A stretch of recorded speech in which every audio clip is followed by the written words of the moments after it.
den Rechten.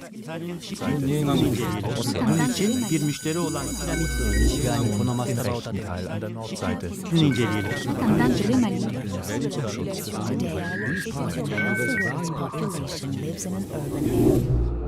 Moving forward. At the recent Differential Mobilities Conference, which was hosted at Concordia University in Montreal, there was a special session organized by Judith Nicholson on race and the mobilities paradigm. And she raised some very important questions about the absence of attention to race in the field of mobilities research. So what I want to talk about today is to begin to think about where race comes into play, and especially about the idea of the production of racial space and racial projects through mobilities and through the governance of mobilities. So where is race in the mobilities paradigm? And for me, my entry point into the field actually came out of a background in studying slavery and emancipation and histories of the Caribbean. I want to sort of take us back into that history to think about where we begin to think about mobilities in terms of race. And really, you can think of the institution of slavery as being defined by the exercise of control over mobility and the immobility of an entire labor force and of individual bodies.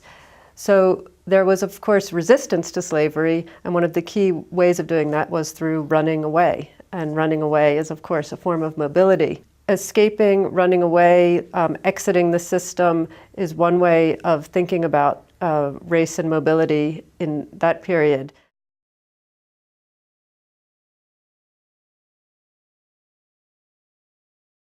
But also, you can think of how systems get overturned by the illicit mobilities, not only of people, but also of goods. So how things get sort of smuggled, how they bypass the impositions of the plantation system. So I got interested in thinking about this long process of emancipation from slavery as very much related to different forms of mobilities and differential mobilities. And really, you could think of it in terms of the creation of network capital. And that might sound surprising, but if we look at Elliott and Urey's definition of network capital, it's a combination of capacities to be mobile, including appropriate documents, money, and qualifications, access to networks at a distance, physical capacities for movement, location-free information and contact points, and access to communication devices and secure meeting places, and access to vehicles, infrastructures, and time and resources for coordination. And when I imagine the forms of resistance to slavery, I can think about network capital as being really crucial to those. Almost all of these elements of network capital, ever since the founding of plantation regimes across the Americas, are more concentrated in white hands and were denied to enslaved people and later to freed people, African Americans. And yet we don't have a systematic theoretical framework for approaching racial projects as a spatial relation and a bodily relation that's predicated on differential mobilities. So the production of space through racial segregation of dwelling places and neighborhoods, of private and public spaces that are racially distinguished, of transit corridors and vehicles that have segregated use of them, and all of these sort of areas which became really central within U.S.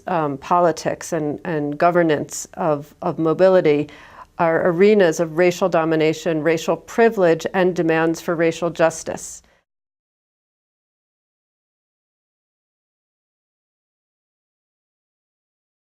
So if we look back at the history of civil rights movements, the desegregation of transit was crucial, beginning with the famous Plessy versus Ferguson case of 1896, up to the Montgomery bus boycotts, the famous actions by Rosa Parks in 1955, and more recent mobility justice movements such as the LA Bus Riders Union. Various writers have studied this, like Tim Cresswell's work, Cotton Sealer, who's written histories of automobility and transit in the United States, Paul Gilroy's work on cultural performances of automobility. There's been this long political contestation over the right to be mobile as well as the right to remain in place. So all of these are issues about mobility and moorings, that is, how to move and how to settle, who is able to move and who is forced to move, and who must move very, very carefully, not only during slavery or desegregation, but also in more recent cases such as the beating of Rodney King or the recent killing of Trayvon Martin.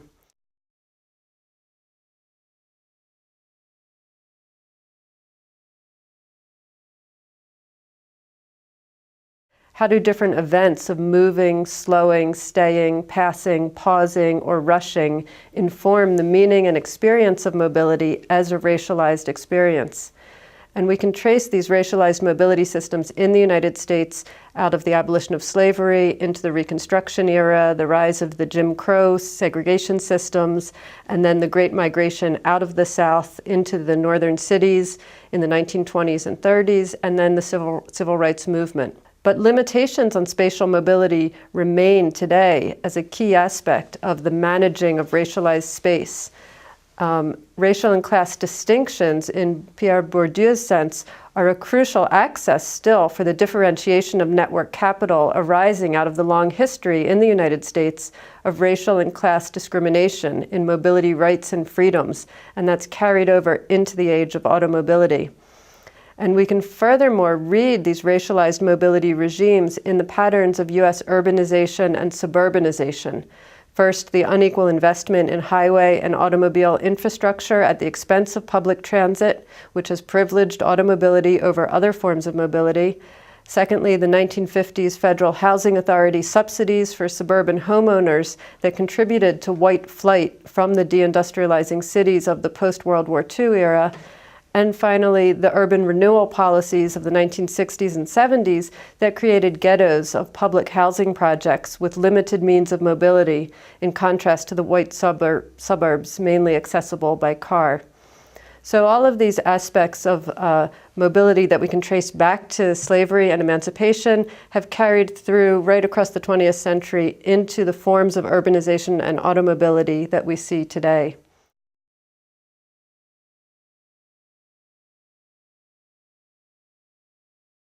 I just want to point towards one other thing. If we switch our perspective to looking at elite mobilities and the infrastructures that perpetuate extreme wealth, while much early interest in mobilities has focused on that which moves, there's also a growing concern with the infrastructures that enable mobility. Mobilities have been supported by a wide range of systems and infrastructures that create particular kinds of mobility space, and I would argue that aerial space and aerial life, as Pete Adie describes it, is the production of a white space. It's a space represented by whiteness and populated by white bodies. Although the global circulation of elites through privatized corridors of privileged mobility, including the protection of wealth in offshore tax havens, is not necessarily a racial process, given the racialized distribution of wealth in the world today, the main beneficiaries of such spaces of privileged mobility tend to be white. Indeed, one could argue that a key feature in the production of white privilege is access to speed, privacy, and ease in physical movement through a kind of cocooning of the body and of the means of mobility. The creation of airline privilege programs, global trusted traveler programs, first-class cabins, and private jet services reinforce aerial space as a space for white passage. Aerial space is a white space, a space represented by whiteness and populated by white bodies.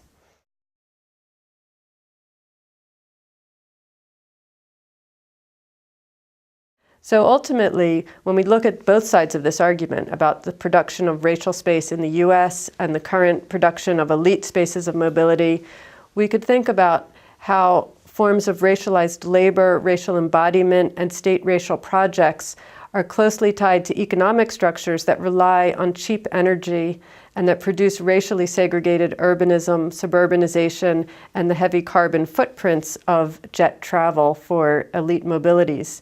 So I would argue ultimately that the environmental justice movement has to look at both the histories of environmental impacts of different forms of mobility, but also at the production of racialized space and the question of racial justice movements as a crucial part of a transition towards a more sustainable mobility system.